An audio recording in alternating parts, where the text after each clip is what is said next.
औलाद का हक़ माँ बाप पर, यानी औलाद का क्या हक़ होता है माँ बाप पर। हदीस में आता है कि एक मर्तबा सैयदना उमर रज़ी अल्लाह अन्हु के सामने एक बाप अपने बेटे को ले आया। बेटा जवानी की उम्र में था, मगर वो माँ बाप की नाफरमान बेटा था।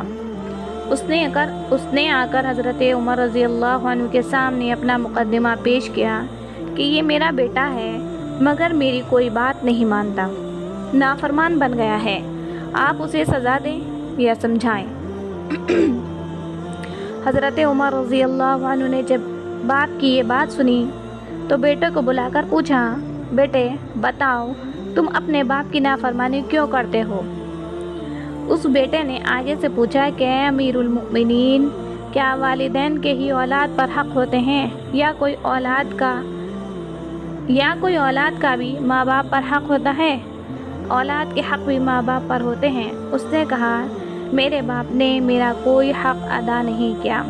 सबसे पहले उसने जो माँ चुनी वो एक बांदी थी जिसके पास कोई इल्म नहीं था, न उसके अखलाक ऐसे न इल्म ऐसा। उसने उसको अपनाया और उसके ज़रिए से मेरी विलादत हुई तो मेरे बाप ने मेरा नाम जाल रखा। जाल के लफ्ज़ी माना मतलब गंदगी का कीड़ा होता है। ये भी कोई रखने वाला नाम है जो मेरे माँ बाप ने रखा। फिर माँ के पास चूँकि दीन का इल्म नहीं था, उसने मुझे कोई दीन की बात नहीं सिखाई और मैं बड़ा होकर जवान हो गया। अब मैं नाफरमानी नहीं करूँगा तो और क्या करूँगा? हज़रत उमर रज़ी अल्लाह अन्हु ने जब ये सुना तो फरमाया, बेटे से ज़्यादा तो माँ बाप ने इसके हक़ूक़ को पामाल किया, इसलिए अब ये बेटे से कोई मुतालबा नहीं कर सकते। वालिदैन की अव्वलीन ज़िम्मेदारी। वालिदैन की सबसे पहली ज़िम्मेदारी माँ बाप को चाहिए कि वो औलाद को दीन सिखाए ताकि बच्चे बड़े होकर माँ बाप की फर्माबरदार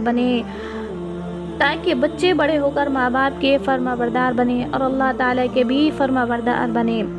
शुरू से बच्चे को नेकी सिखाना ये माँ की ज़िम्मेदारी होती है। उनमें एक नुक्ता ये भी जहन में रख ले कि माँ को चाहिए कि जब दीनी शख्सियत का नाम आए, उलमा का नाम, औलिया इकराम का नाम, मशाइख का नाम, अंबिया का नाम, सहाबा का नाम, जब ऐसी शख्सियतों के नाम आए तो माँ को चाहिए कि बड़े अदब के साथ बच्चे के सामने नाम ले। जब माँ दीनी शख्सियतों का नाम बड़े अदब के साथ बच्चे के सामने लेगी तो बच्चे को पैगाम मिलेगा कि बेटा तुम भी ऐसा बनना, तुम्हें भी इज़्ज़त मिलेगी। चुनाचे जब आप इस तरह से उनके सामने अच्छा नाम लेंगी तो बच्चा आलिम, हाफिज़, कारी बनने की कोशिश करेगा, नेक बनने की कोशिश करेगा। नेक बंदों के अहवाल और वाक़यात उसको सुनाएं और बच्चों को उनका तारुफ़ करवाएं। जब आप तारुफ़ करवाएंगी तो बच्चे के पास इल्म का ज़ख़ीरा आ जाएगा कि मैंने भी ऐसे बनना है। आमतौर पर माएँ अपने बच्चों को इस किस्म के वाक़यात नहीं सुनाती, बल्कि कभी सुनाना है तो किसी ने मुर्गी की कहानी सुनाई, किसी ने बिल्ली की कहानी सुनाई और किसी ने चिड़िया की कहानी सुनाई। बड़ी खुश होती है कि मेरा बच्चा मुर्गी की कहानी सुनकर सो जाता है। उनको जन्नत की बातें सुनाएं तो इससे बच्चे के अंदर नेकी का शौक़ आता है। बच्चों को सलाम की और शुक्रिया अदा करने की आदत डालें। छोटे बच्चों को सलाम करने की आदत डालें। उसे बताएं कि बेटे दूसरों को देखो तो सलाम करते हैं, दोनों हाथों से सलाम करने की आदत डालो।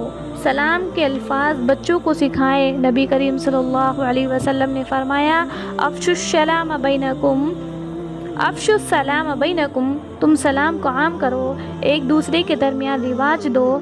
तो हमें चाहिए कि ज़्यादा से ज़्यादा बच्चे को सलाम कहने की आदत डालें। इससे बच्चे के दिल से झिझक दूर हो जाती है और वो डिप्रेशन में नहीं जाता, दूसरों को देखकर खौफज़दा नहीं होता, बल्कि उसको सलाम करने की आदत होती है। तो माँ को चाहिए कि बच्चे को सलाम कहने का तरीका सिखाए ताकि बच्चे के दिल से मखलूक का डर दूर हो जाए और बच्चे के अंदर जुर्रत आ जाए, बुज़दिली से وہ بچ جائے۔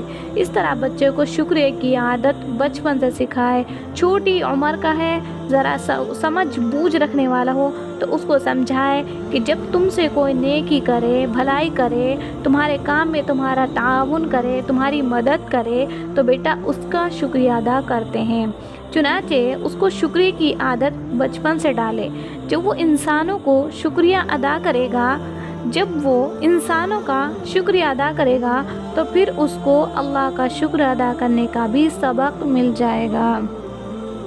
نبی کریم صلی اللہ علیہ وسلم نے فرمایا، من لم یشکر الناس لم یشکر اللہ، جو انسانوں کا شکریہ ادا نہیں کرتا وہ اللہ کا بھی شکر ادا نہیں کرتا۔ تو یہ شکر کی عادت ہمیں ڈالنی چاہیے۔ عجیب بات ہے، ہمیں اتنا زیادہ اس کا حکم دیا گیا، مگر آج شاید کوئی ماں ہو جو اپنے بیٹے کو شکریہ کے الفاظ سکھائے۔ جزاکم اللہ، جزاک اللہ خیرہ، یہ الفاظ اپنے بچے کو سکھائیں تاکہ بچے کو صحیح سنت کے مطابق شکریہ ادا کرنے کے الفاظ آتے ہوں۔ آج یہ عمل ہمارا تھا لیکن غیر مسلموں نے اس کو اپنا لیا۔